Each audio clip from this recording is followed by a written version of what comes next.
Meet Cheryl Yates at ERA Liberty Realty. With over 30 years of experience, Cheryl provides each of her clients with the best level of customer service, along with helping families with the next phase of their life. The buying and selling process comes natural to Cheryl, as her understanding of the housing market allows her the ability to answer any questions that may arise. With offices in both Jefferson and Berkeley counties, she works hard to ensure the outcome you deserve. Cheryl is the key to selling or buying your home.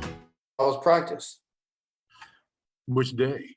Yeah, man. Which day? Which day? You gotta string 3 or 4 together, don't you? Yeah, you figure you want to. Yeah. Yesterday and the day were better.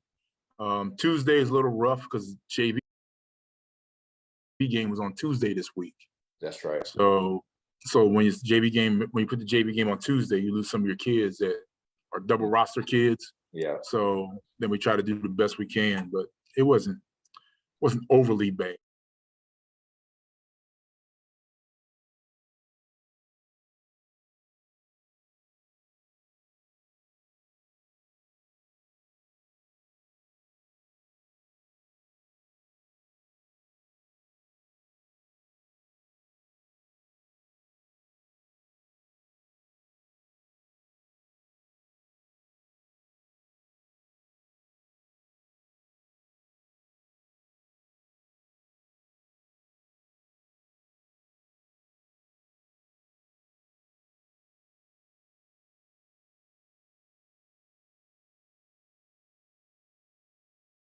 We have competed and played with Musselman.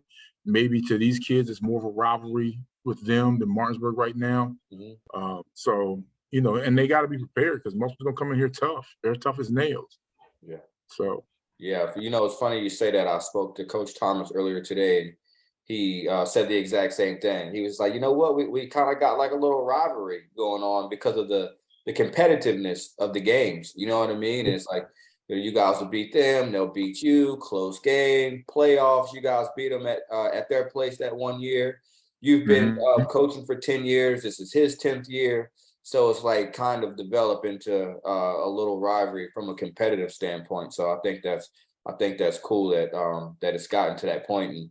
And then, like you said, for you guys, you're having to bounce back a little bit off of last week. So, maybe the guys are, a little ready to get out there and get after it. And then Musselman as well. They hung around with Martinsburg for 3 quarters, 20-26 at one point, and they had a touchdown pass that was dropped in the third quarter. They actually could have went up or at least tied the game. So then they kind of let things slip away from them as well. Same thing with you guys. It kind of got away in the fourth quarter. The final score kind of wasn't the what the game was really like throughout the game. So I think you guys are both in similar position coming into tomorrow night. Yeah, I mean, the Sharando game, we just can't have, 4 turnovers, essentially 5 if you count the onside kick they got. 4 turnovers in the game and expect to win, especially on drives where we had potential chances of scoring. Mm-hmm. Not saying 100% we would have scored, but we were in the position of being able to score. Mm-hmm. So that just can't happen. And you just can't turn the ball over like that and think you're going to win games like that. So, we were minus 3 on the turnovers, and you can't win like that. Yeah, I mean, you had a couple red zone turnovers as well, right? Yes, that's what I mean. Like a couple of them were in the red zone. Yeah. So, one was when we were down 14-8. We had a red zone turnover. Then we were down 28-15. We had another red zone turnover. Then another red zone turnover when we were still down 28-15. So, those things. I mean, we got it. Matter of fact, we got a turnover, got an interception, drove all the way down the field and turned it over. Right. Yeah. I mean, so what about from you've got a fairly young team? I mean, I know you do have some seniors, especially at the skill position, but when you come across lows like you did last week with the turnovers late, turnovers in the red zone, and then the game got away from you, is the team morale, has it been good? Do you have leaders stepping up, saying that, hey, we're good, it was only one game, let's bounce back, or are you finding yourself and the coaching staff having to play that role? A little bit of both. Mm-hmm. I mean, as a coach, I've been through some things, I've seen some things. So, my job is after the game, immediately after the game, was to say to them, hey, this is one game. It doesn't define our season. We had a lot of mistakes. We got to get cleaned up.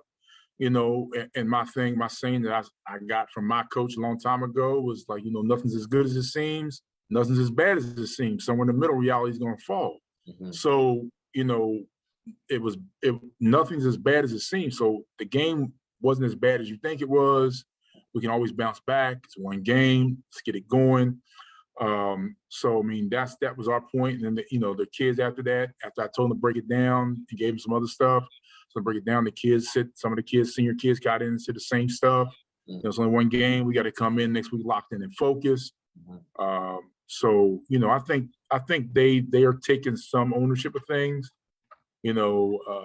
And they've seen some things happen, like maybe that they felt like they thought they were going to come in last week and just run over Sharando. Mm-hmm. Some of them might have thought that, and I think they got a wake-up call. Mm-hmm. So I think both, a little bit of both, coaches and the kids, senior leadership has stepped up a little bit. Yeah, for sure. So I spoke to Coach Thomas. I know that you guys were kind of trying to find, your way at the quarterback position, and I asked him if he thought that it was a little tougher for them to prepare, kind of not knowing, what's going to happen there. Is it tough for you guys to prepare, not knowing, the stability at that position, or is it something you're going to use to your advantage, or what are you guys feeling there? I would say I don't think it's tough for us to prepare, because no matter what we do, we try to make sure that the quarterbacks that are involved always get reps throughout the week. Now, whoever we think we feel is going to start that week, they'll get the bulk of the reps, but then the other guys will still get reps, so they know the game plan, know what's going on, know what we're looking for, and see what's going on. So I don't think it's hard to prepare. I think it might be a little easier to prepare if you was going to a game, saying, "Hey, this is what we're going to do." But we've always had a starter possible and a package, so it's always been a little bit of both. Yeah, so makes sense. So are you ready to announce to the world who's starting under center tomorrow night? No. Come on, Coach. I had to ask, right? Listen. I had the same thing last night. Kaz from the Journal called me and said that, Coach Thomas has said, "Hey, Coach, Coach Thomas said word on the street you might be starting the other quarterback." I'm like, Kaz, Mm-hmm. whoever's going to play tomorrow night is going to play tomorrow night. But I'm not going to let you know who's going to play, who's going to start. He's like, "Well, I figured I had to ask." Yeah. So it is. It's gonna happen. Whatever's gonna happen is gonna happen. So we'll see what happens tomorrow night. Y'all get to see who's on the center tomorrow night when the game starts. So, what are the keys to the game for you tomorrow? I mean, the keys to the game for us tomorrow offensively is, number one, don't turn the ball over so much. We can't turn the ball over. Make sure we can try to establish a running game, and then get the ball to the skill guys. I mean, those guys are dynamic. We got to get the ball in their hands more often, quicker. Let them do work. Let those guys do work. Defensively, once again, we still got to tackle better. We got to clean up some of the stuff on our D line. What our D line's doing wrong. Get those little things cleaned up, and just try to keep them as one-dimensional as possible. Make sure we cover up Ray. Don't let the Adamas kid get loose. Mm-hmm. So we can keep him under wraps. Keep Baden under wraps. Keep Hartman under wraps. I think we'll have a good chance. We just can't let them guys get out there, get loose, and have Adamas running free, or the Shelton kid running free in coverages. So we can't have any blown coverages. The Adamas kid is he's lightning quick too. He's got some speed. I think we got some speed. I had a little joke with Brian this past week. We talked a little bit I tried to meet up with him at the JV game. We talked a little bit, and I told him, I said, Brian, I won't throw the ball to Keyshawn if you don't throw the ball to Ray. Yeah, he is not going to agree to that one. He said, Coach, you got a little bit more than just Keyshawn over there. I'm like, yeah, listen, I just said I won't throw the ball to Keyshawn if you don't throw the ball to Ray. Yeah, you got a little bit more in the bag, right? But Hartman's pretty dynamic at the quarterback position. I've seen him run the ball. I've seen him throw it pretty well. So I'm sure that'll be something that you dual threat. He can extend the play. When he extends the play, that means we got to find a receiver and lock on. Hopefully, everything that we've seen in film will stay true. The stuff we've seen in film, we think we have some things we can key on, some tendencies that they've shown us. We're hoping that they stay true tomorrow night. So if that's the case, hopefully we'll have a good hard football game between two local rivals. Yeah, for sure, man. Well, I will be locked in. You already know. I'll be tuned in. HTS TV tomorrow night. Coverage starting at 6:45. Might have to mic you up tomorrow. I don't know if you want to mic me up tomorrow. Oh, Coach, thanks for joining, my man. I'll talk to you tomorrow night. All right.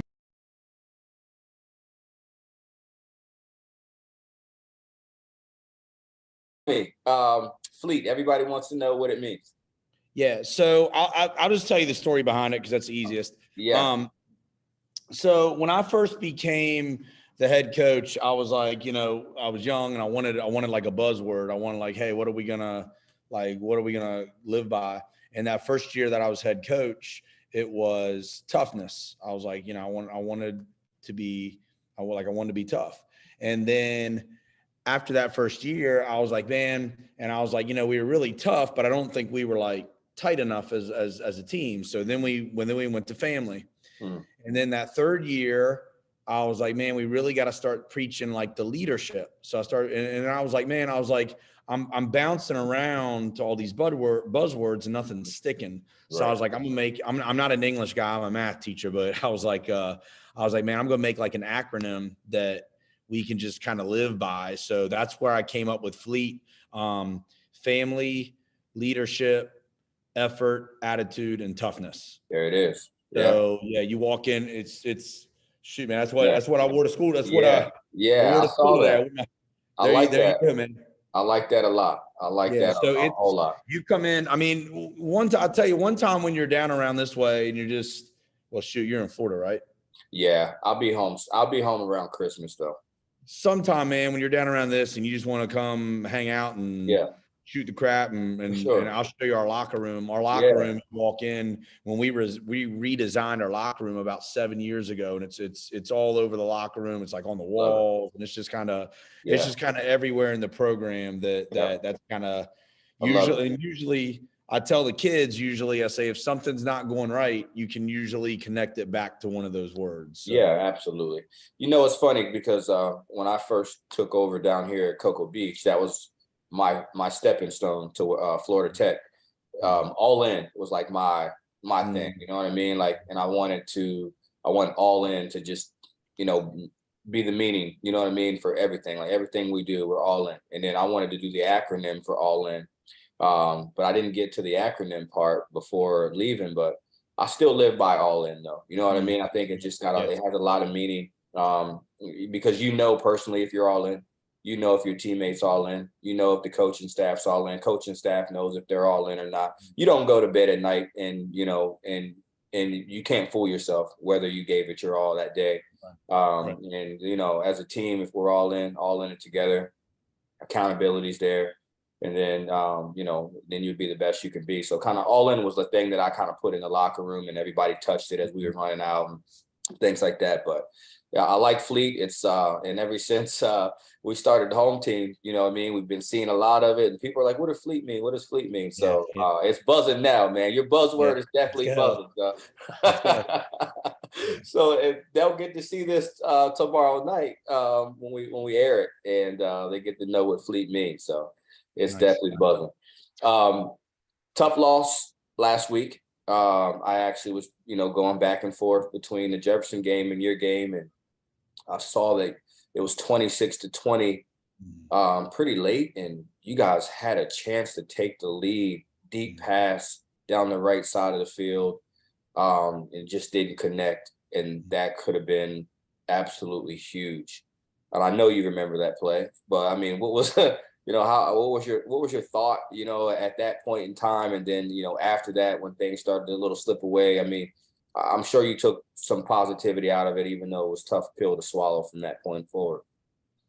Yeah, all due respect to Martinsburg, they're obviously one of the, well, I don't want to say one of, they're the top program in the state of West Virginia. So, you saw some positives just in the fact that, you're sitting there, like you said, 26-20, chance to take the lead, drop a touchdown pass, would have been really big for us. But, we take away, a lot of positives. Just, we fell down 2 touchdowns really early. We did not play well in the first quarter whatsoever. So, you fall down 2 touchdowns and, it really, we say to our kids a lot, anybody can do anything when it's easy. Who are you going to be when things get tough? Mm-hmm. So, a lot of adversity kind of hitting you there. And just for our kids to hang tight and to come back and to keep battling. I don't think, we didn't lead at any point in the game, but just, we kept kind of chipping away and kept chipping away and scoring, and then we let them score and then chipping away and scoring. And so saw a lot of positives, just the fact that our kids kept battling and kept fighting. I think that drop touchdown was kind of like a deflator, like, oh man, I think the biggest deflator for us was giving up the 98-yard touchdown. It's just, you get a good punt. We didn't play well. We really didn't play well in the first quarter and then the fourth quarter. And then that was kind of how we started. I don't know if that play was at the end of the third. It was either right at the end of the third or right at the start of the fourth, but just to pin them back, get a great punt, 2-yard line, you're thinking like, hey, like we got them now. We flipped that field position, and then for them to flip that, I think that was the biggest deflator, but definitely saw some good things. But at the same time, the final result's what you get putting in 4 quarters and, not pleased with that result. Yeah. What was the message to the boys after the game? Yeah. I mean, my message was really simple after the game. I said, you learn, you learn from your mistakes. One of the things that I say to the kids, well, I'll go back. I'm jumping around a little bit. My message was real simple. My message was, you can't change the past, and it's over now. And I told him, I said, unfortunately, that score that you go out there and look on that scoreboard, it's not going away. That's what the score was. And you can't change that. You can just change the future. So my message was really simple. I'm not going to yell and scream at you and tell you all the things that we did wrong. We know a lot of stuff we did wrong. You just got to press on to the future and grow and learn and get better. I'm really big on, everybody fails at some point. And we talk a lot about what's the difference between the failure and failing. I think people confuse the two. A failure is a person who constantly messes up and gives up and doesn't continue to go on. Failing, everybody in the world fails. I'm a big basketball fan, and I'm a diehard Michael Jordan fan. And you go back and watch some of Michael Jordan's stuff. He early on in his career, man, he failed a lot. He lost. He couldn't overcome the Pistons early on in his career, and then you grow and you learn from the things that you do wrong. So we weren't failures, but at the same time we failed in what we wanted to do. So we got to learn from those mistakes and grow. Yeah, for sure. So today's light day, party day for the Applemen. How was the week? Yeah, we've had a really good week. We've had a really good, practice has been kind of upbeat and getting after it this week. A lot of focus with the kids. We've had some good film sessions. We've had some good reps on the field. Just kind of getting better at some things. So, I think any coach will tell you, you want to have those good practices. They give you that good feeling. I've been a part of bad practices, and you come off the field and you think like, oh man, like we're in trouble. But we've had a really good week of practice. Good. What are the keys to the game for you guys, both sides of the ball? And clearly, I guess 3 phases for you guys for sure. Yeah,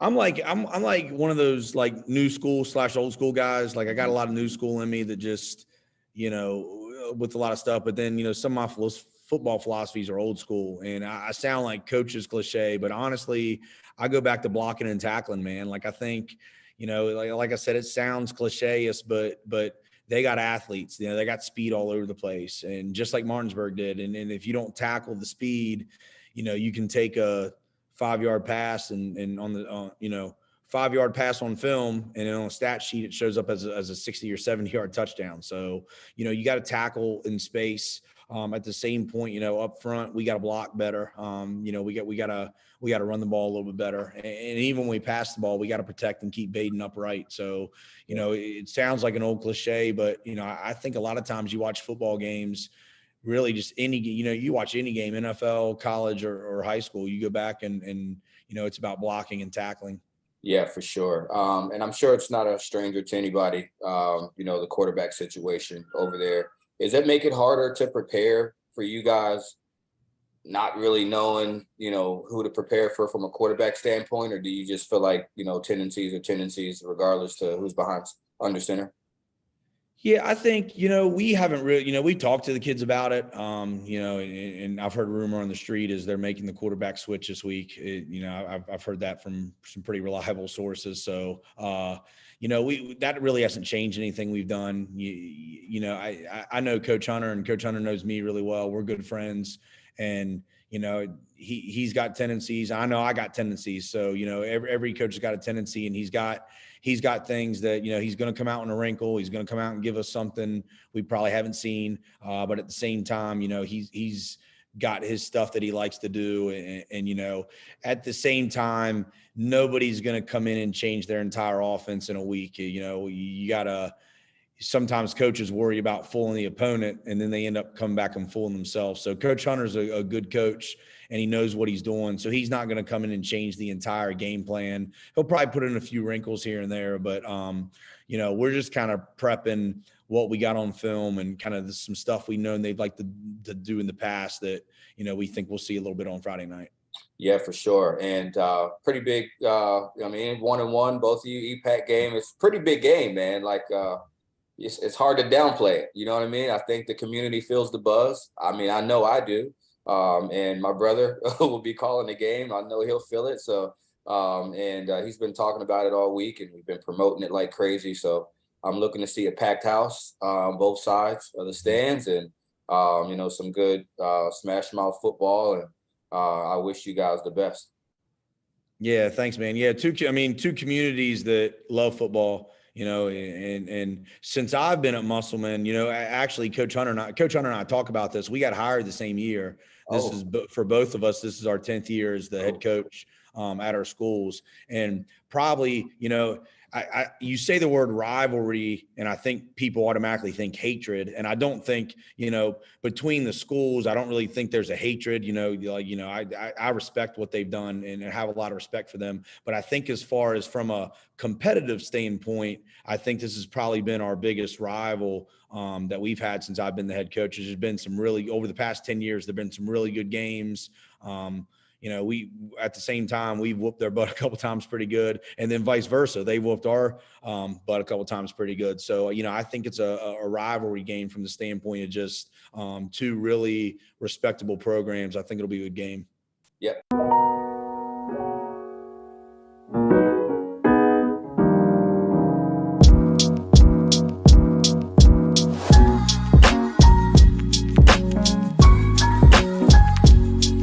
Juwan is the ultimate hype guy. I love him.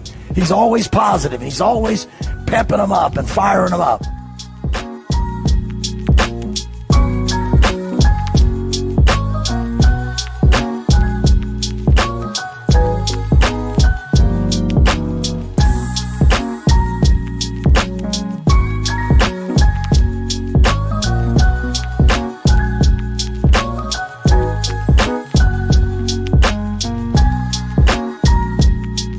Parker, work, Parker, work, Parker, work, work, work, work, work, work, work, work, work.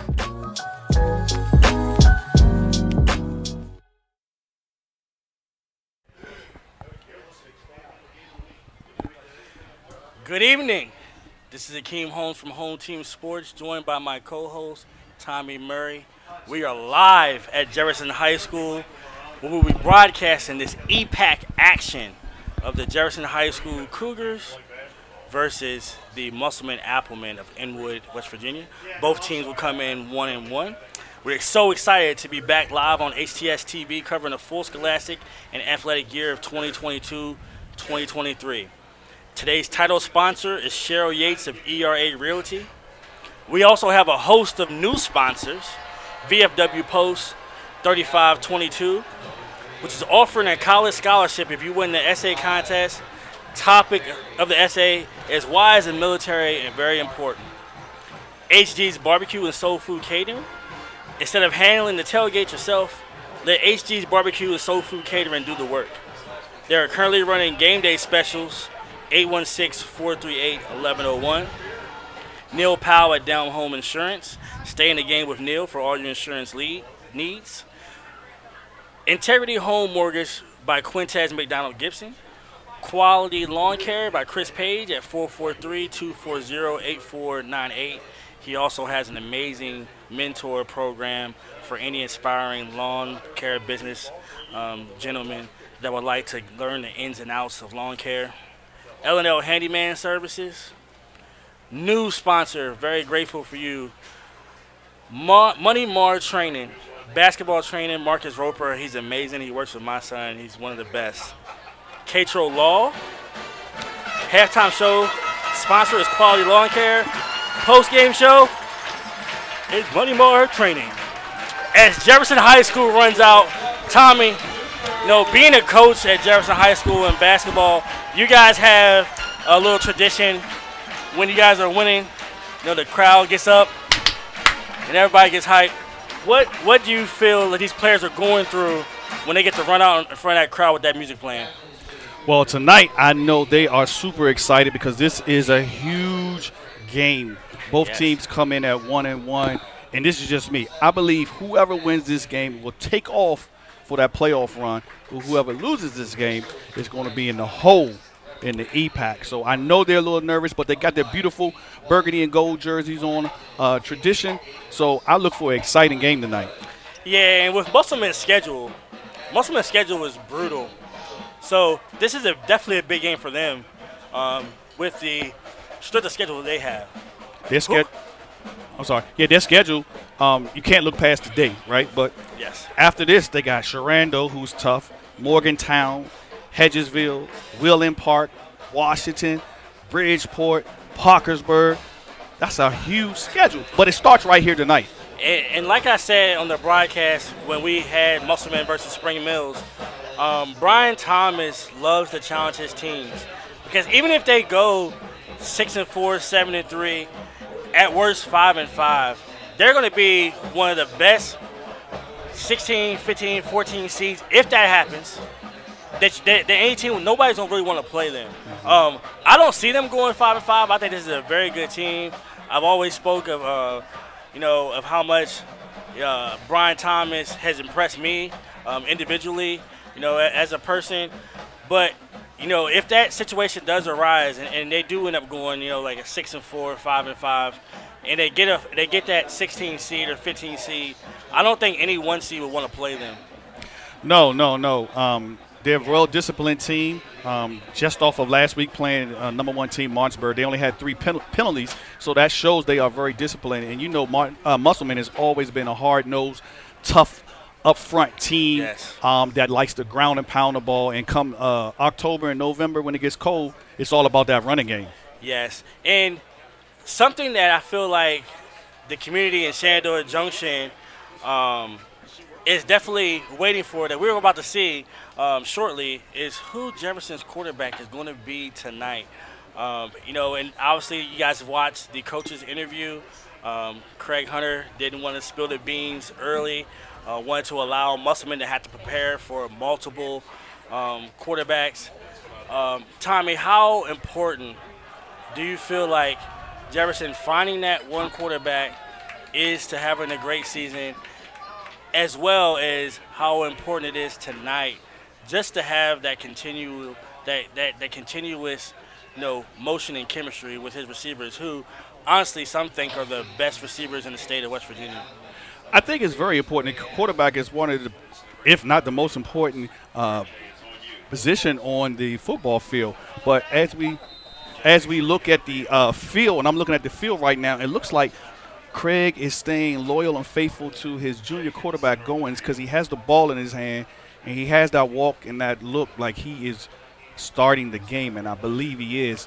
I think Coach Hunter was going to go with him because, we can't push the panic button yet, man. It's 1-1. It's 1-1. Exactly. He had an off week last week. Sharando was a good team. So I say you stick with him right now, and then, you see what goes from there. And the thing about that quarterback position, too, is he's a first-year starter. Yes. And in the first-year starter, you're going to have your growing pains. And I think that a little bit of the panic is because you have those two stud senior receivers in Spencer Powell and Isaiah Fritz that no one really wants to see. I guess that season, that being quote wasted. Right. But I've watched Quentin, I've watched Moses and Dylan and all those quarterbacks. They have a very deep quarterback room. They're highly impressive. So I think that Jefferson is in a very healthy situation, but you just want to see that transition into the field. So hopefully tonight we'll see Quentin and whomever plays, they'll trust their receivers. Yes. Give your playmakers a chance. Yep. And at that point, we'll see what happens. We'll see. We start out here. Jefferson's on defense first. This is, for me, is the key because last week Jefferson gave up 256 yards on the ground to Sharando. So I know Musselman seen the tape, and trust me, they're going to hit that middle right from the get-go. And Musselman has a very physical offensive line. And my key to this game is Jefferson's linebackers. I want to see Jefferson's linebackers feel. In the first play, Musselman will get a gain of 4. So it'll be 2nd and 6 from the Musselman 24-yard line. I look like Jacobs on the tackle. And Nasir he's someone who he's excited his community for a long period of time. He's only a sophomore, so we're all looking for him to take that next step to be that elite linebacker that could potentially play at the next level. At the next level, and he's playing with a cast on his arm. Yes. Right now he shifts back to safety. I like him back there. That first handoff to Dalton Haynes. You got to go like 20 yards closer. Another handoff. Don't worry, they're not going to say anything on the side. Which will actually be a first down. That'd be a gain of 7 yards. So in 2 carries, Tommy, as we just talked about, Jefferson giving up 250 yards on the ground. The first 2 carries for 10 yards. So that's an average of 5 yards a carry in their first 2. And I'm a proponent that behavior continues to translate. So unless there's some changes, the same things can continue to happen. But Musselman seems like they have settled on a ball control and probably potentially play action pass to Adams deep. A great play by number 12, Moses Talley. Messes the play up in the backfield. It will be a gain of 0 yards. So it will be 2nd and 10.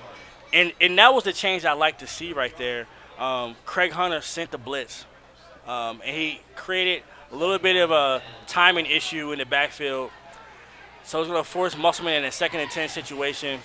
We look to see them pass, but Hartman is very good of ad-libbing plays. So I wouldn't be surprised if he scrambles this play. You got to get the whole field. So. There you go. The quarterback keeper up the middle. And Hartman is tackled at the Jefferson 26-yard line. And it would be 1st and 10 Musselman. Just like I just said, Tommy, Hartman on a Hartman run. There we go. Blake Hartman is the heart and soul of this team. He can pass. He can throw. Last week he was 5 of 16 for 95 yards. And he just broke one for, a good 45 yards right there. So excellent blocking by Musselman on the outside to shield that cornerback, Keyshawn, over there, as well as the linebacker. Jefferson defense guys tighten up right here. Yeah. So essentially in 4 plays, Jefferson's already given up 60 yards of rushing on the ground.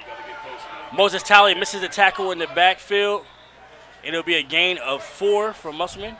Moses misses that tackle because he's trying to tackle high and arm tackle. Yeah. Number one rule in tackling, you do not tackle high. Yeah, he never broke down. So we're not surprised because, like I said, last week, Musselman ran the ball 40 times in the game against the number one team in the state, Martinsburg. So Jefferson defense got to tighten up right here. Yeah, Jefferson needs to hold them to at least a field goal attempt. They can't have them go down and give up another touchdown like they did last week. Potential blitz to the A-gap. Be the pass. Out route. Oh. Get that. And if he would have been aggressive, Tayshawn Roper could have picked that off and that would have been house music. He needs to be a little bit more aggressive and trust himself on that play. He batted the ball down, which was great. But you want your playmakers to make a play. And I think Tayshawn, when he watches the film, he's going to kick himself. And Musselman rushes back to the line. It'll be 3rd and 6 from the Jefferson 21-yard line.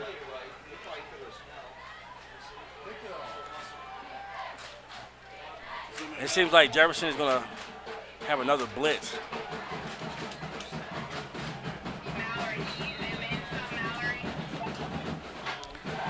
Looks like Musselman. Sideline warning.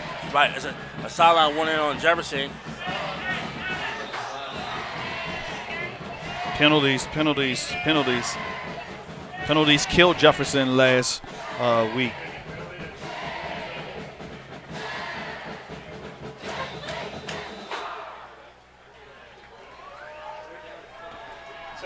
Third down for Musselman. They send her in motion.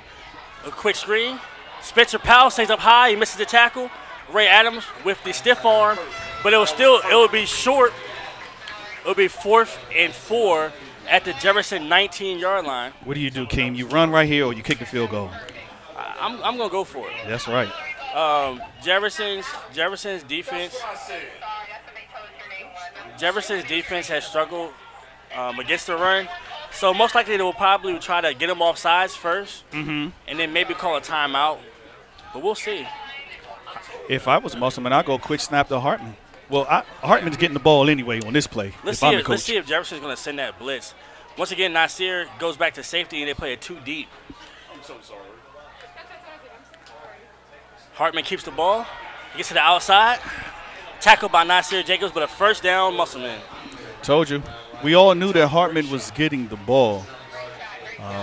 The defense has to be a little bit more aggressive, especially on those ends, because the big plays has been coming off tackle to the outside. The defensive end have to contain on that play. Regardless of if he fakes that handoff, they have to stay true to their assignment. We got a big crowd here tonight on both sides. Jefferson has packed the house again, and across field, if you look at Musselman, they have filled the stands as well. This is a huge game in the EPAC. It's a very big game. So it'll be 1st and 10, Musselman at the 11-yard line of Jefferson with 7 minutes and 51 seconds left in the first quarter. Hartman, straight up the middle, touchdown, Applemen. Good ball fake by Hartman. He rolled his man to the outside and pulled it out, read the linebackers at the last second, and hole wide open in the middle. And this is a repeat of last week where Jefferson let Sherando go down and get that touchdown. And obviously, Ray Adams is someone that Jefferson, obviously, they know that the kid's very talented. He's very dangerous. And they've utilized that play twice to try to get Jefferson's defenders to respect him. Mm-hmm. They lost their discipline, which allowed Hartman 2 huge runs.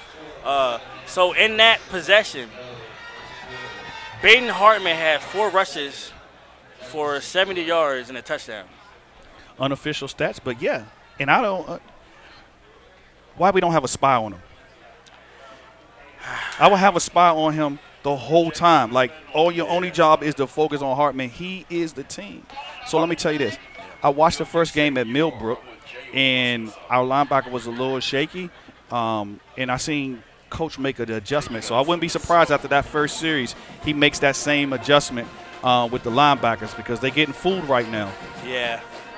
And potentially run a different formation on defense that will confuse Musselman enough where they had to respect maybe that extra linebacker on the outside.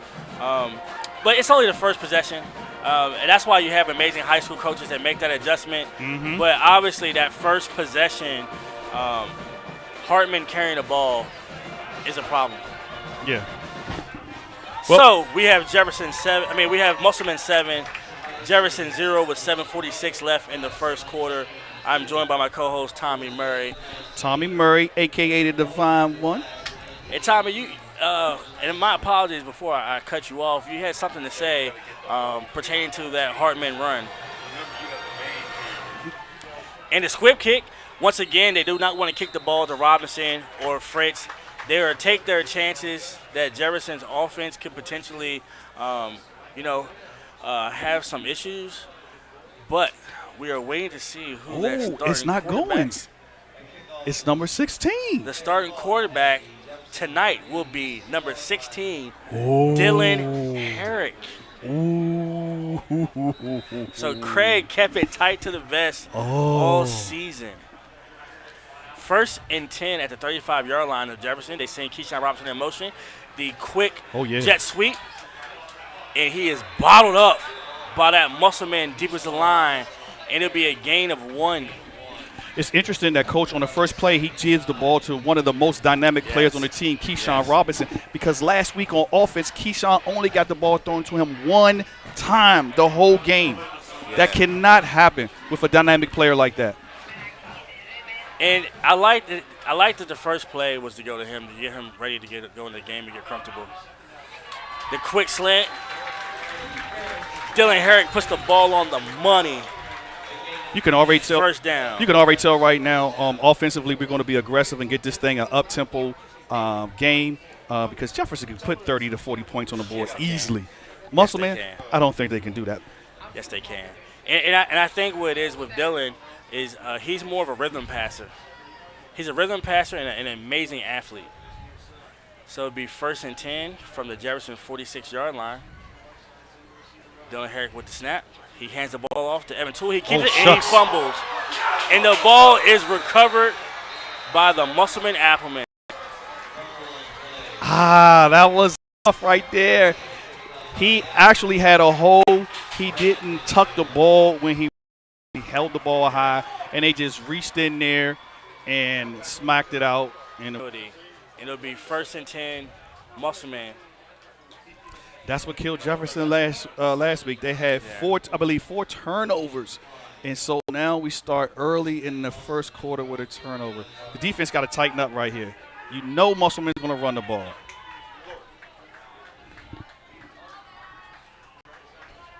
So 1st and 10, Musselman at the 49-yard line.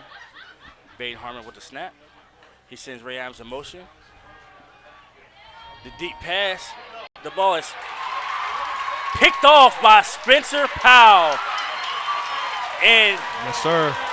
Spencer, he's been in the weight room. Last week we saw something like that with Isaiah Fritz and the Brando defender, and the ball was taken from Fritz. But you see your senior leader make a big play, and they tell their 10th grade quarterback, their sophomore, hey, we got your back. Hey. Relax, we got your back. Let's go. Look, Spencer Powell is 6'3", 190, and you throw the ball up for grabs, most likely he's going to go get it. Yeah, I would like to see Jefferson be aggressive and take a chance with Spencer. And here's the first play. They're taking a chance. It's Bubs. Oh, that was a beautiful pass by Dylan Herrick, but great defense by number 13, Isaiah Beard. Oh, they went right back to Spencer on that play. After the interception, They went back to him one-on-one by himself over there. And we're seeing the Jefferson take chances, those shots that we asked we asked for last week. I like how Jefferson's come out this first possession. Check this out. I'm a basketball coach. I ain't a football coach. But if that's Keyshawn Robinson on that side, one-on-one by himself, that is touchdown. Just throw the ball up and he'll go get it. So it'll be 2nd and 10 at the Musselman 28-yard line, the Jefferson 28-yard lines. Dylan Herrick takes the snap. The quick out to Keyshawn Robinson. He is knocked out of bounds at the 32-yard line, which would be 3rd and 4 Jefferson from the 28 of Jefferson. My apologies.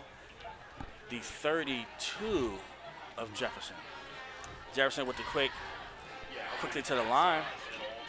6:26 left. I might have to run this one right here to my senior running back. Herrick rolls out. Herrick takes off. Good down. Takes a big hit, but first down. That was a Dylan Herrick showing the legs, and it'll be 1st and 10 Jefferson at the Jefferson 41-yard line. Big hit by Musselman's safety right there. Number 5 came up and filled the hole. And Dylan Herrick has looked good early. Oh, yeah. Yeah, Dylan looks good out there. He looks very comfortable. Yes. The bad snap is handled by Dylan Herrick. The outside zone read to Evan Toole will be a gain of 1. And this Musselman line has pretty much negated the committed run plays that Jefferson has had. And it's something similar that happened last week. Jefferson made that adjustment in the second half, but Musselman's offensive defensive line have controlled the line of scrimmages on both sides. Yeah, and with the quarterback in there who could scramble, who could see very well, I wouldn't be surprised if we just stick to the pass game early and then come back to the run game. And you see soft coverage on Keyshawn Robinson. You see Fritz in motion. The jet sweep. Oh, my gosh. Fritz fumbles a snap. And that wasn't Fritz's fault. Honestly, I like them trying easy, creative ways of trying to get your playmakers the ball, but that jet sweep has lost 6 yards. And it would be 3rd and 14 from the 36-yard line. And there's not many plays in the playbook that are set up to gain 14 yards. And if you guys are watching the game from home, you see Ray Adams giving Keyshawn Robinson a cushion. He takes the bailout as a quarterback tactic, the bailout to make sure that he's not getting beat deep. But I'll look to see potentially them trying to get Keyshawn on the side by himself. Is that a penalty? A quick screen. No. Keyshawn, don't be surprised they go to Fritz right here. So on that play, guys, the reason why they moved up because it was actually a pass play. So it's an incomplete pass. True. So 39 from the 41-yard line. Herrick rolls out, up the middle. Dylan Herrick breaks the tackle. He breaks another tackle. And Dylan Herrick is playing like a baller. So a gain of 20. So both teams' quarterbacks have dominated this game with their legs. And it'll be a 1st and 10 Jefferson from Musselman 36-yard line. The sophomore, 6'1", 175. Craig rolls the dice and starts with the sophomore. Can we say the torch has been passed? I don't want to say that early, but it's looking good for Dylan Herrick right now. Let's just hope this continues. So the toss to Tayshawn Roper. He stutter steps and will get a gain of 3. So I looked for Roper to have a good game this week because last week he had a fumble and he got burnt on a couple coverages. So knowing him, I know he's on get back and he's going to play hard tonight. So I wouldn't be surprised to see him have a big game tonight. And what most people don't realize, as it is 2nd and 6 from the Musselman 34-yard line, what most people don't realize is Dylan Herrick's legs open up the running game for the other running backs. And it makes it a little bit easier. Herrick takes the snap. The jet, he takes a quick hitch to Isaiah Fritz, and the ball is dropped. If we run that hitch to the outside, he's gone. Yeah, and I don't know, what he was going to gain on that play anyway, to be completely honest with you. So 3rd and 6 from the 34-yard line of Musselman. Yeah, I mean, you run a quick hitch into the linebacker. I don't know what that was gonna do. So Herrick rolls out again, and the ball is kicked off. And you have to put a little bit more zip on that pass. Yeah, he tried to lob that over the defensive end. That was a tough pass. that was a tough pass. Yeah. Let me just leave it at that. Good Yeah. defense by Musselman, well scouted. You can see on that time the lineman wasn't really blitzing. The lineman wasn't rushing as hard. They all kind of just faded back in like a little zone. You know what I mean? Yeah. So they was kind of playing the pass. We're probably going to have to start opening up and throwing a little bit more downfield to. Yeah, and you also don't want to have too many predetermined reads. Because when you have a sophomore quarterback who hasn't seen a lot of things, those predetermined reads can lead to turnover. Because you're playing against a well-coached Musselman team. And that cornerback that's set in his zone, and he got an easy interception. So it'll be 1st and 10 after the 15-yard penalty that was tacked on at the Jefferson 30-yard line. The handoff to Dalton Haynes, and he is tackled by number 12, Moses Talley. And Moses has been amazing at linebacker. Outside of that one missed tackle where he came in, he went too high. They've used Moses to be more of a downhill defender. Yeah, it looks like every play he's blitzing, and that's fine because number 34 Nolan can hold that middle down. Yes, you send Moses every single time. That strengthens our middle, which seems to be our weakest part on our defense. So it'll be 2nd and 9 from the 29-yard line with 3 minutes and 20 seconds left of the first quarter. Musselman with the ball at the Jefferson 29-yard line. Hartman takes snap, the ball to Troy Wollaston, and Wollaston is tackled by Nasir Jacobs and Tayshawn Roper after a gain of 3. Wollaston's a big boy right there, number 88. Yeah, he's an amazing basketball player as well for the Musselman Applemen. So it'll be 3rd and 7 from the 7-yard line. Jefferson needs a big stop right here. Big stop. We've had the ball twice. Musselman, we've had the ball twice. Well, this will be their 3rd time. Am I correct? Yes. So both teams Hartman's getting this ball this time. have had the ball 3 times.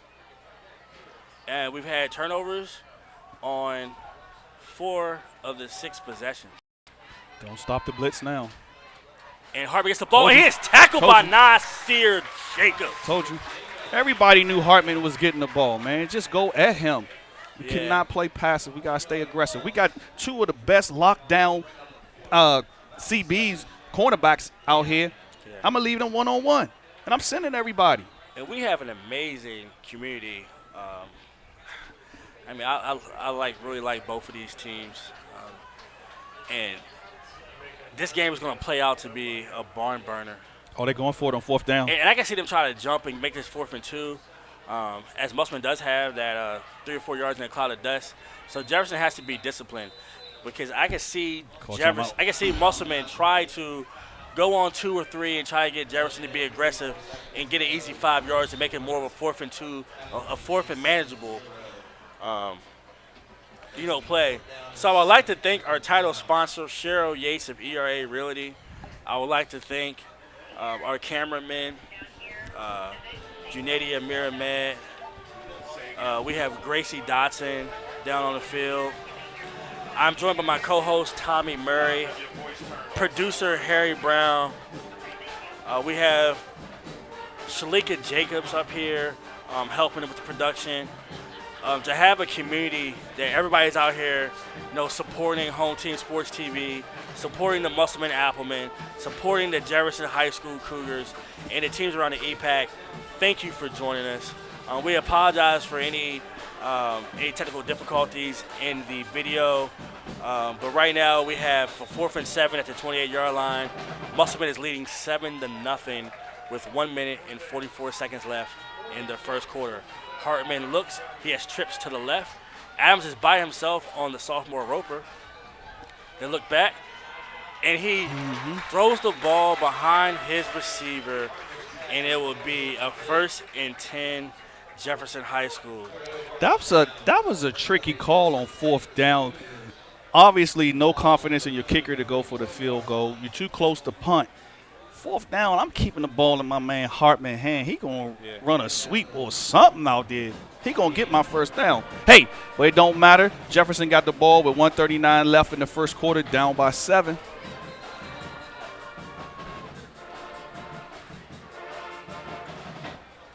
And we have a pause in action.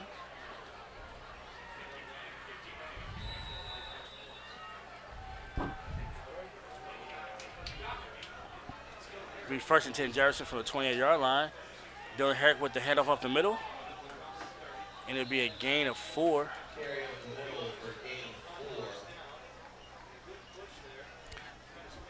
Right up the middle on that play. Looks like Jefferson is going to slow this thing down a little bit and get back to the run game.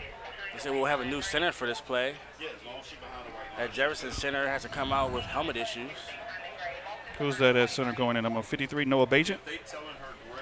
Is that? And they've actually moved Noah to the guard position. Oh, they moved him over. Okay.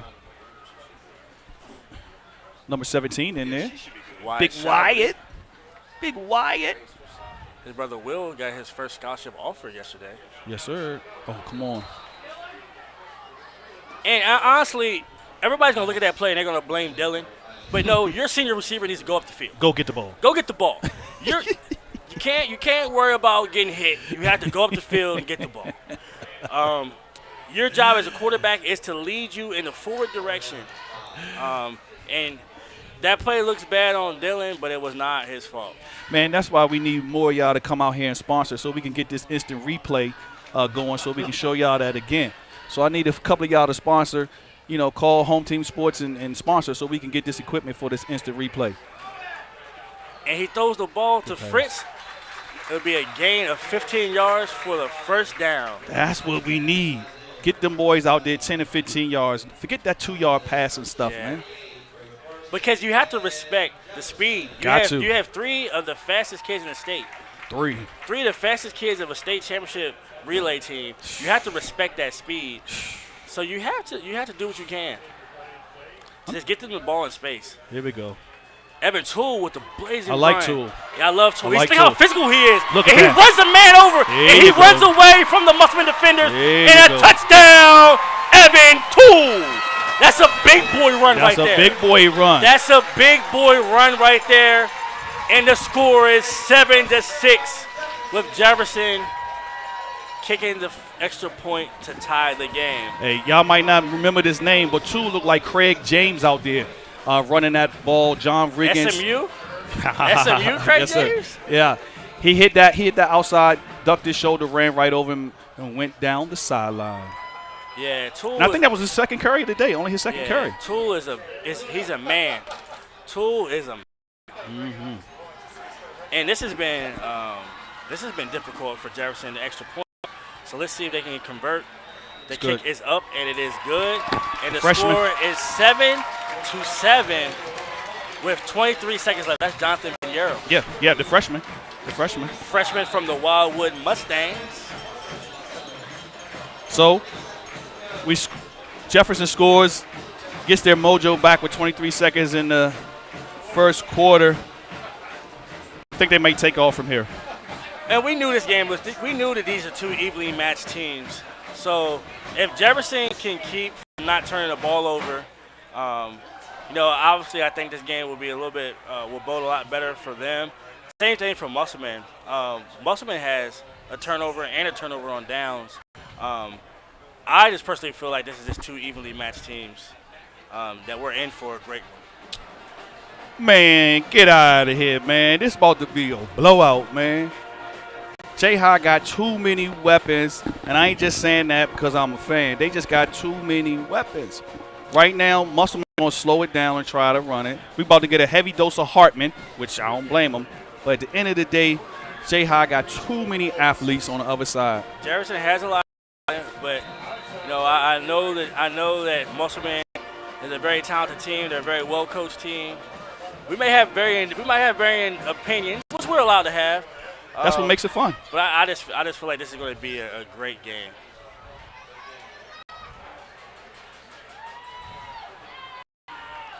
And the kickoff to Ray Adams, and Ray Adams busts through the seam, but he is smacked by number 34, Nolan Meeline, and Musselman will take over at the 31-yard line. Ray was trying to be patient on that right there. You see he hesitated, was trying to let the things develop, and got about 6 or 7 yards on that. It'll be a 1st and 10 Musselman from the 31-yard line, their own 31-yard line. Musselman looks to spread the defense out right now with a heavy dose up the middle. Guarantee you. And they have Adams in the backfield. They're trying to get him the ball. Last week he only had one reception. Another inside handoff to No, that's Hartman. He kept it. Hartman. Yep. And he is tackled by a Jefferson defender who is now down. We do not know. Right now we can't see his number. Can't see his number.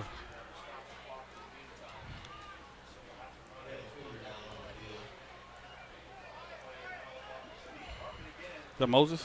No. He's number 56 for Jefferson. Number 56. That's Chase Hageman, the 11th grader, 6'2", 185. Big boy. Do you play basketball? He's definitely a big boy. I'm going to ask him, do he play basketball? Man, I can't say once again, the crowd, it is packed out here, man. A full house. It is people all around the fence. This is good for the community on a Friday night. And at the end of the first quarter, we have the Jefferson Cougars 7, the Musselman Applemen 7.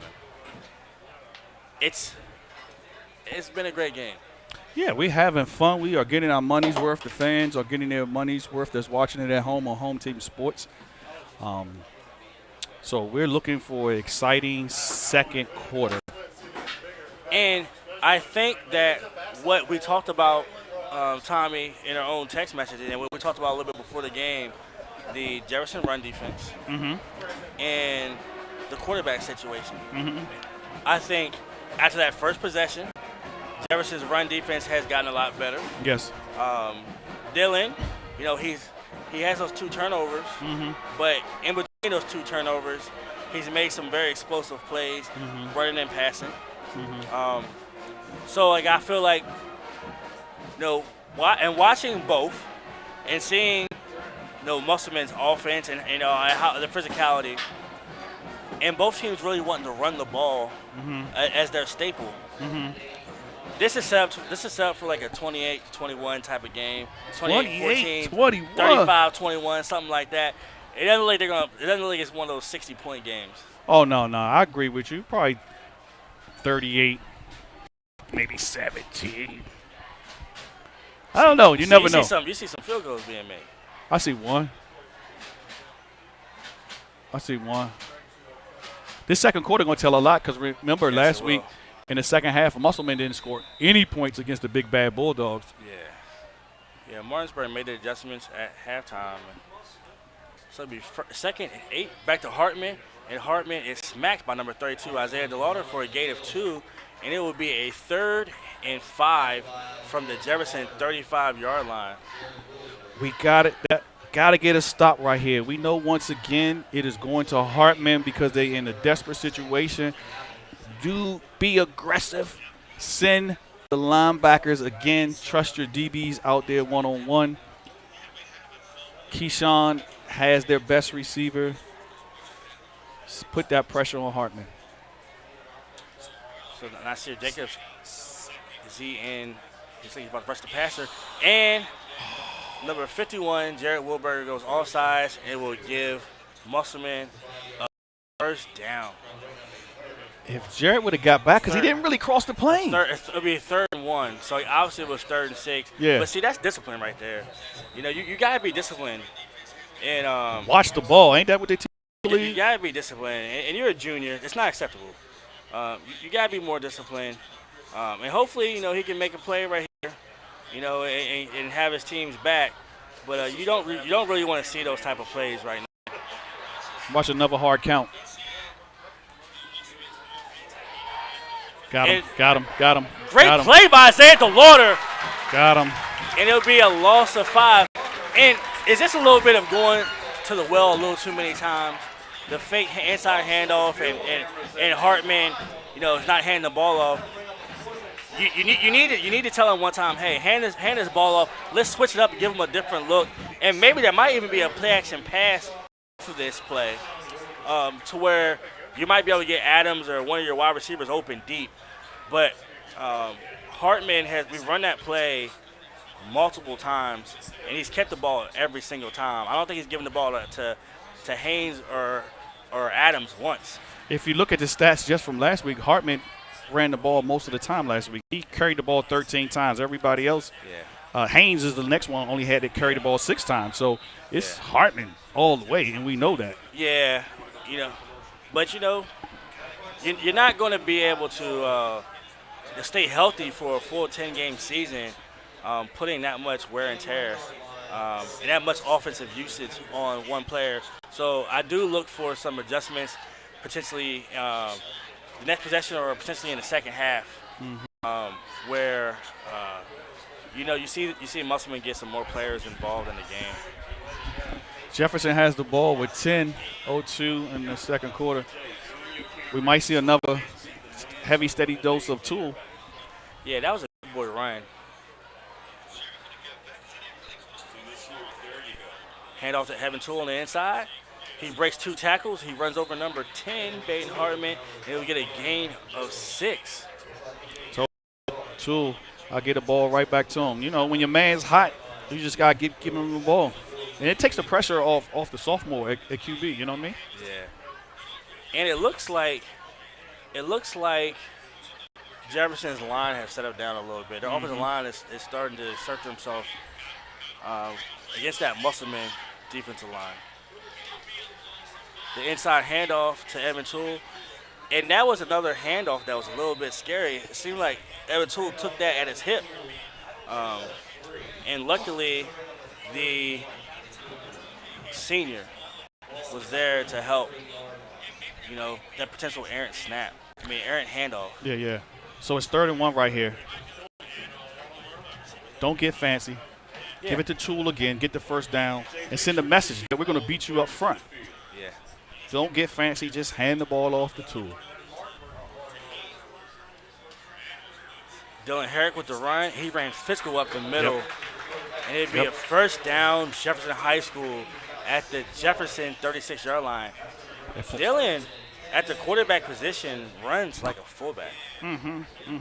He's definitely a good runner, dual threat, and only a sophomore. That's awesome. And his brother, Wallen, is a stud at Frostburg State. Jefferson with the dummy snap. And they see that Musselman was ready to blitz. Let's see if Musselman gets out of that or they still continue to bring that blitz. Once they bring that blitz. Hold on. And right now, that was Herrick. That was an errant play because he was Isaiah Fritz on a little outside hitch route, and he wasn't there. That's why he had to pull it down and run. Yeah, and to be honest with you, too, in a scramble drill, you would like to see your receivers help the quarterback out a little bit. We had to make a sub real quick because Dylan's shoe came off. Yeah, his shoe came off. So we'll see number 7, Quentin Goins. Hand off the Tool right here. So it'll be 2nd and 12. Goins takes a snap. First pass. He throws the ball That's deep. Touchdown. To Isaiah Fritz. Isaiah Fritz. Touchdown, Jefferson. That was a gutsy call to come in with Goins cold to throw a 35, 40-yard pass in the air. Yeah. That was gutsy. And honestly, that's you love to see something like that with Quentin being, being demoted. He stayed locked into the game. For everybody that's home, he didn't pout. He stayed locked into the game. Yes. And then his first pass was a 70-yard touchdown pass to Isaiah Fritz.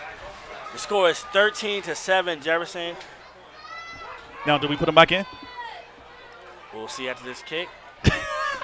The kick is up is good. My answer to that question is no. You can never have too many players, but what I'm saying is that's God right there. Yeah. I'm going to take care of you, even through good and bad. Through good and bad times. I'm here. That's right. And that's going to make him feel good. There's a lot of pressure. There was a lot of pressure last week, because he didn't play well. So for him to come in and make that play, that was beautiful. But you know what else? It makes him feel good. Not that he made that play, but his teammates right now, especially the senior Tool going over to him, congratulating. Quarterbacks going over there and congratulate him because, it's hard when you're in a situation like that. So you always got to be ready. You got to stay ready because you never know when your number's going to be called. Yeah. And honestly, too, like I said, there's lessons. I always believe there's lessons in everything. I always believe there's lessons in life, and those lessons can be taught through sports as well. And it's stay locked in. You know, even if you're on the bench, you stay locked in because you never know when your time's coming. Hey, King the Dream, I'm going to tell you this right here, man. Musselman got to get the ball. To Adams. They got to take 5 minutes off the clock, a long drive, and score. Because if they don't score right here and Jefferson get the ball back and score and get the ball back at half, this party is over. Those are the words of Tommy Murray. Hey, the Divine One always tells you the truth. Honestly, like I said, I look at it and, you know, I know it's a 48-minute game, but I would like to see them try to get the ball to Adams a little bit. Keyshawn got him on lock. Musselman receives the ball, and he breaks through, and he gets to the 35-yard line, and Musselman will take over 1st and 10 from the Jefferson 35. Now, I don't want to sound like a so much Jefferson fan now. Musselman, like I say right now, they have to have a long drive right here.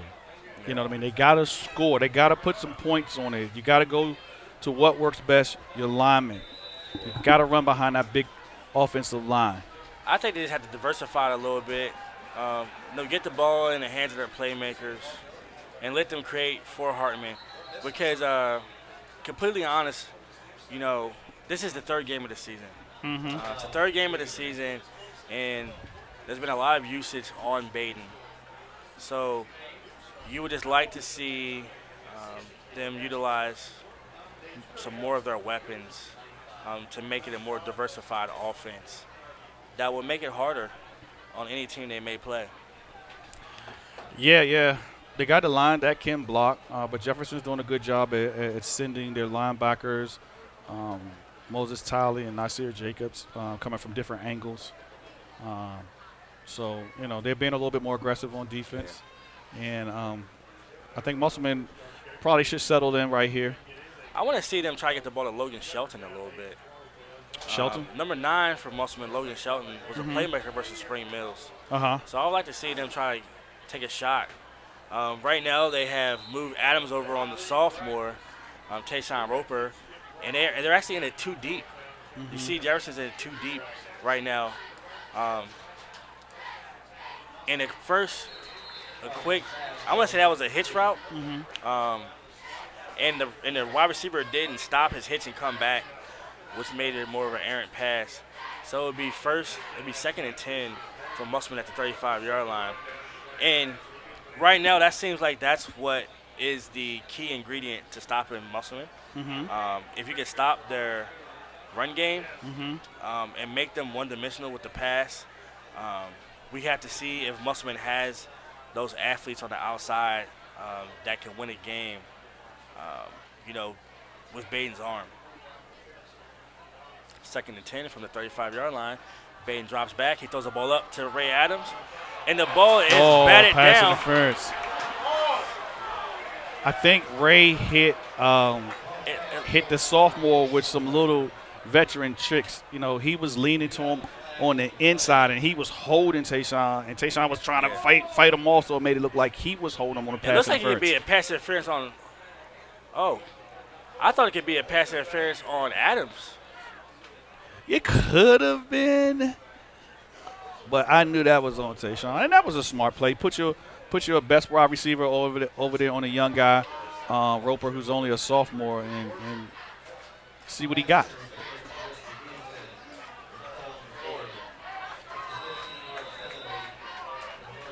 First 10 for Musselman, ball right at the 50-yard line.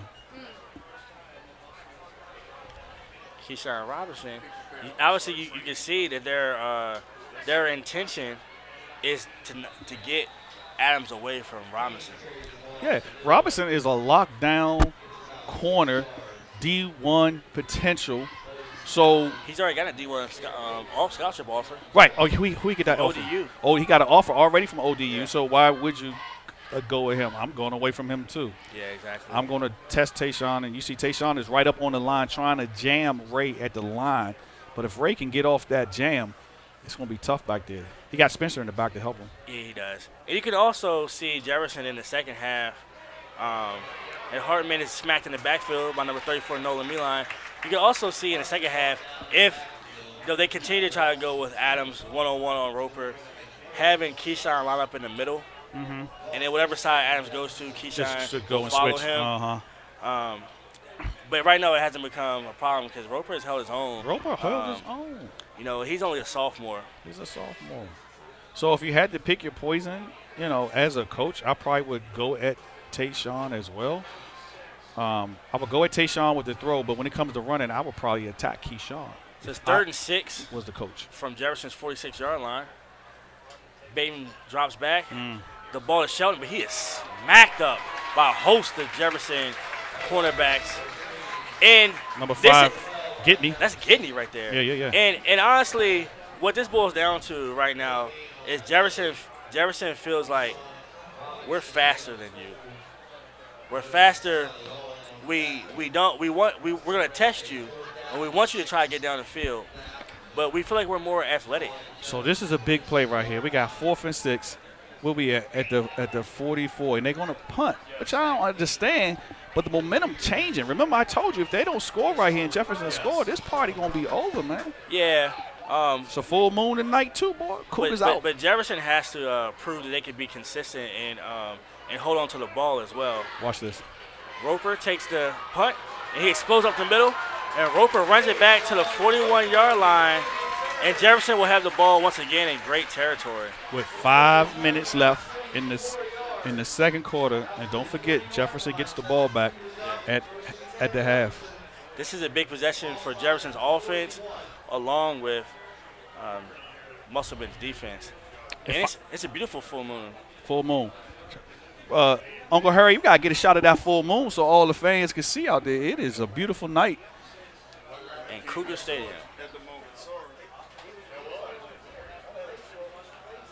So it'll be 1st and 10, Jefferson at Jefferson's 41-yard line with 5 minutes left in the second quarter. Quick pass to Keyshawn Robinson, and he is quickly met up by a host of Musselman defenders. The only thing about Dylan, and I know he's young, he got to work on this. On that pass right there, that was a soft pass. He got to zip that thing in there. You know what I mean? Yeah. He got to zip that in there. And you had to, and they did to the short side of the field as well, which obviously your boundaries, are another defender. So you would like to see them potentially run that play to the wide side of the field and make them cover, a bigger side of the field. Number 4 checked in the game, Orrin Humphreys. The out route to Fritz. And Fritz is met by Ray Adams, a gain of 3. Good play defensively by Musselman. Musselman's not going out quietly. And the thing about it is, Jefferson scored on 2 big plays. Outside of those 2 big plays, Musselman's defense has been pretty stout. So you have a 60-yard run for Toole and a 70-yard pass to Fritz. Yep.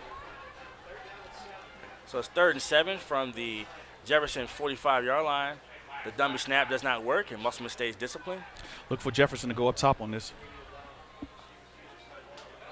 And it would be a false start on the center. Everybody moved except him.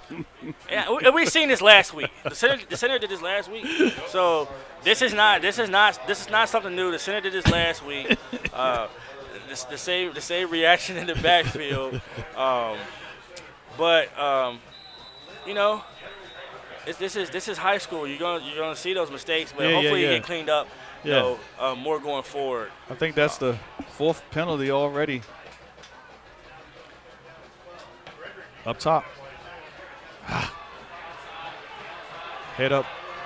And Musselman with a great defensive stop, and it'll be 4th and 16. So on that possession right there, it seemed like Jefferson was trying to be conservative, run the clock out, and not be as aggressive as they've been the last couple of times. Toole didn't touch the ball any that possession.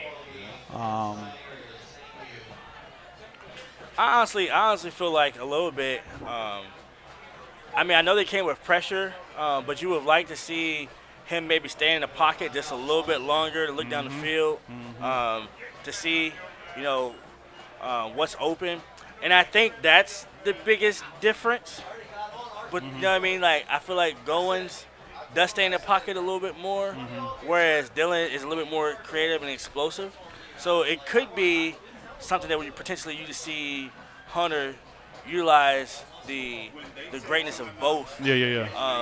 To create that more complete quarterback. Goins is a bigger quarterback, taller quarterback, where he can stand in that pocket a little bit and see over the line. When that line starts to collapse a little bit, Dylan has to get out of there just to see. So we'll see what the special teams can do right here. If we can get a good punt and get a good coverage. But also, Musselman did what they were supposed to do. They strapped up on defense right there. Yeah, they did. And 3 minutes left in the half. Got plenty of time to make something happen. And it's shocking to see that Adams is not back. For the return? Yeah, for the return. Like you say, you don't want to wear him out. Well, last week we had some errant and block punts. The punt was short, but actually you get a Jefferson bounce, and it would be Musselman 1st and 10 from their own 28-yard line. And that's been a little bit scary for the Jefferson High School special teams. Last week we seen like 2 or 3 snaps go over the head of the punter.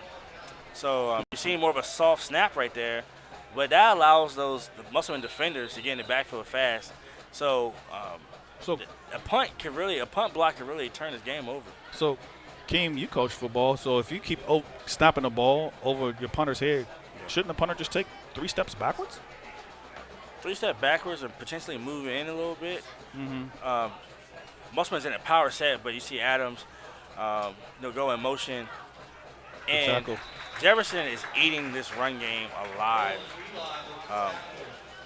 And I think this is the kryptonite of the Applemen right now, is needing more explosive plays. And right now it seems like they're struggling to find that. I know they have some amazing talent coming up. They have an amazing freshman, Blake Sanders, that he's going to be something special to watch in the near future for the Musselman Applemen. Jefferson has changed the tempo of the game, more up-paced tempo. And they run a reverse to Ray Adams, and he gets to the outside. Ooh. And Adams is gone. Get him, Keyshawn. And that is the explosive play that Musselman is looking for. Touchdown, Applemen. I did not know Ray was that fast. Oh, yeah.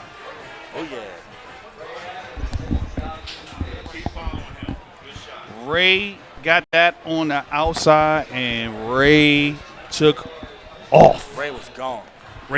And if he's even, he's leaving. And that was the play. Tommy, that we talked about. Hartman has always kept the ball, and it was time, to get Adams that ball in space. And you see, once he gets that ball in space, it is wrap time. I love it. And the kick is up, and it is good, and the score is 14-14. Like I said, Tommy, I told you it's 2 evenly matched teams. 2 evenly matched teams, Tommy Murray. Key man. Let's give Musselman Applemen credit. That was an excellent call. Good blocking on the outside to shield the linebackers and DB. And Ray used his skills and his speed, got to the outside. That was excellent block. Where was the safety at on that play? We got the tape on that later. It was, because once they sealed Tayshawn in, it was free sideline. And Keyshawn came from the opposite side of the field to try to catch him. So that's why Jefferson got to keep the pressure on him, keep going deep, keep over the top, man. Use what you got. You slow this thing down, it's in favor of Musselman. Yeah, and the thing about it is Musselman wants this game. It has to stay within 7. If Musselman gets down 14-21, their offense is not conducive, to get a lot of points fast. But if it stays within 7, Musselman can wear you down. Yeah. So watch this now. We got a change in something. We got Isaiah Fritz in the back and not Tayshawn Roper. We got Gitney up front in the short. Moses is up front. So they're going to kick it away from Keyshawn, so it's probably going to go to Fritz. They're probably going to – I knew they were going to do a pooch kick. Run that. And Nasir Jacobs takes the ball up to the 35-yard line. And he fumbled, but the ball was late. You hear the Musselman film committee up here getting a little upset. I thought Jacob should have pitched it back to Keyshawn. Yeah, but it seems like it's going to be a 15-yard penalty on Jefferson. Number 32, Isaiah DeLauder. I think that's the 5th penalty of the half. You know, and that's a little bit of we has to be better than me. Mm-hmm. In that situation, you have to think long term. You just gave up a 70-yard touchdown run. Mm-hmm. The momentum's not in your favor. Mm-hmm. You have great field position, mm-hmm. and now you lose 15 yards. Lose 15 yards. And I'm going to be honest with you guys. I'm a Washington Commanders fan. Oh, Lord. Washington Redskins, you know, Commanders, Redskins, Washington football team, whatever you want to call us. What y'all going to do Sunday? And I don't even want to talk about it. But, you know, you get tired of seeing the same nonsense. Mm-hmm. And that play right there is nonsense. You got to think about your team. Oh, change your quarterback. And we have Goins in right now. And Goins has to come out. Because of equipment. I think they said that his pants aren't big enough. Hmm? Your knee pads have to go over your knees. Oh. That's crazy. So it'll be 1st and 10 at the Jefferson 20-yard line. Got to change the Dylan Harrigan in backfield. He rolls out. Good pass. Great pass. That was the zip you was talking about. That's that zip. That's the zip you was talking about. Was the he out route. What? He was out of bounds? And it was an incomplete pass. He was bobbling the ball. So it'll be a 2nd and 10 from the 20-yard line. A demonstrative Isaiah Fritz is calling for the ball, but they're putting the double up. They're putting a safety over the top of him. The quarterback draw, and he is met in the backfield, but he will get a gain of 6. It'll be 3rd and 4 from the Jefferson 26-yard line. Musselman tightening up their defense. If Musselman can get a stop right here, they could try and make a little push before half with 1:35 left in the quarter. And I think this is a game where Jefferson's passing game could potentially they could potentially dominate this game. Uh-huh. Like you know, kind of mixing him and Goins in here, I think could actually change the game. Goins coming back in. I just feel like they can't handle these Jefferson wide receivers. Right. So with Goins coming in, most likely you know they're going up top. Yeah. Maybe not just play, but sooner or later. 1:14 left in the second quarter. 1st and 10 Jefferson from the Jefferson 35-yard line. Goins rolls out. And the beautiful pass out there, Fritz. Fritz is tackled inbounds at midfield. So already you can see a difference in Goins from the last couple of weeks. The last couple of weeks he's been waiting for the receiver to get holding open. on Jefferson when they gate the first down. That's the 7th penalty. Last week they had 9 penalties the whole game. So far in the first quarter they have, I believe, 6 penalties. Yeah. But Goins, that was a good pass. It was a good pass. It was a timing route. He didn't wait for the man to get open. He threw the ball as soon as he came off the cut. And right now, it's discipline. Discipline. Right now, the lack of discipline for Jefferson High School is showing up. And that is something that Craig Hunter talked about in our coaching show, that he wants to see his team become a little bit more disciplined. So I would like to see Jefferson take a chance to get the ball over the top, try to create an explosive play right here. Was it 1st and 20? So it's 1st and 20 from the 23-yard line.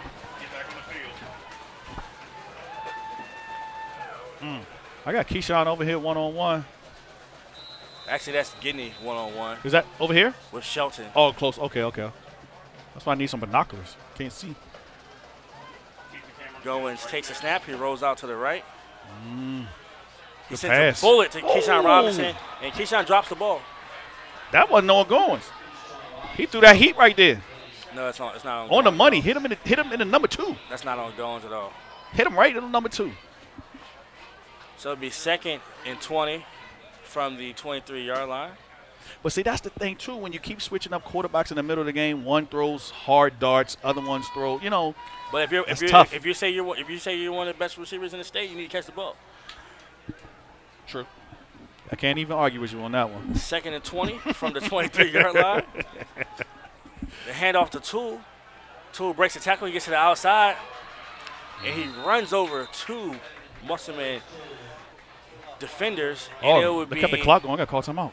a gain of 9. And I think the reason why they're not calling a timeout is because it's 3rd and 11.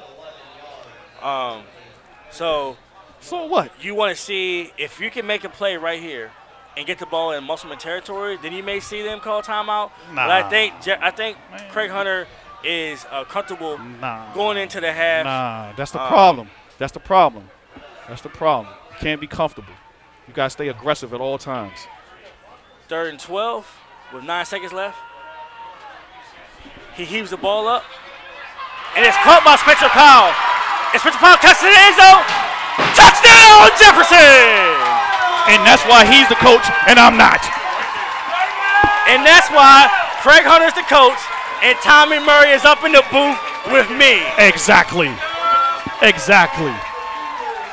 And those are the plays that we wanted from Quentin Goins last week. Yep. We wanted to see Quentin Goins make that play last week.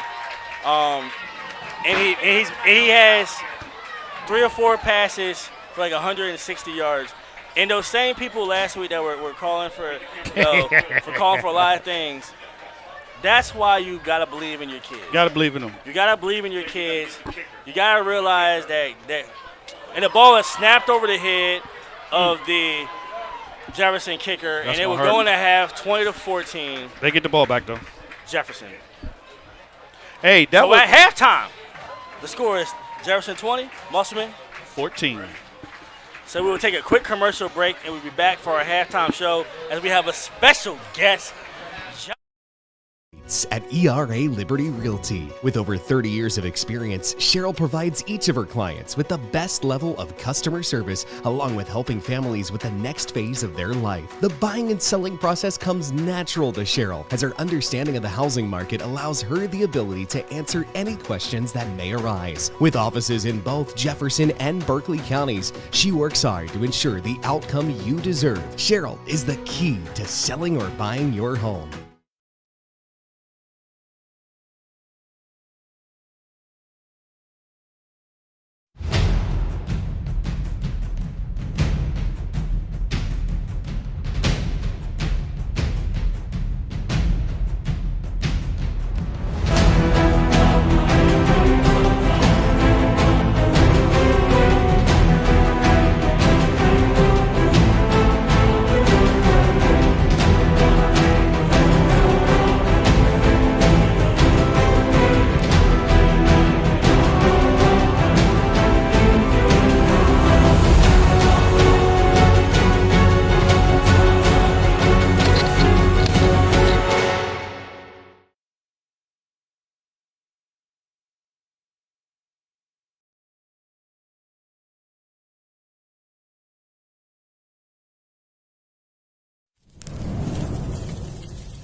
Juwan is the ultimate height guy. I love him. He's always positive. He's always pepping them up and firing them up.